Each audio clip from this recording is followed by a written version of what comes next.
les coordinations des sources de droit. Nous allons maintenant voir ce qui se passe lorsque deux sources de droit se contredisent.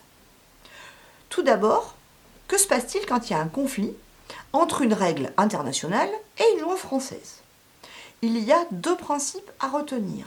Tout d'abord, le principe de supériorité sur les traités et les lois internationales sur les lois internes.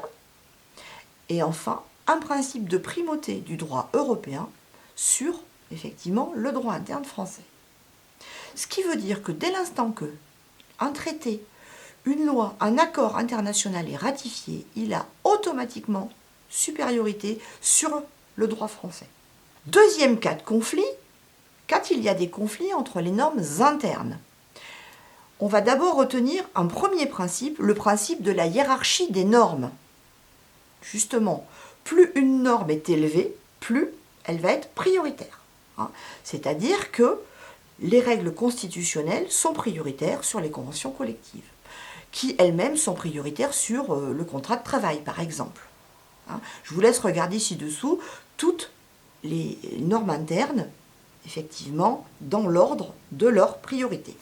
Deuxième principe, le principe d'application de la disposition la plus favorable. C'est-à-dire que si une disposition est plus favorable, elle va s'appliquer automatiquement aux salariés.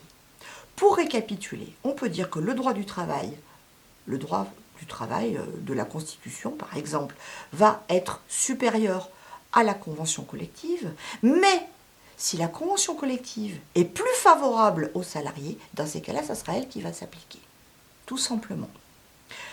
Par contre, attention, la loi El Khomri a permis ce qu'on appelle justement l'inversion de la hiérarchie des normes, c'est-à-dire permettre à une convention collective de s'appliquer, par exemple, même si elle est moins favorable aux salariés.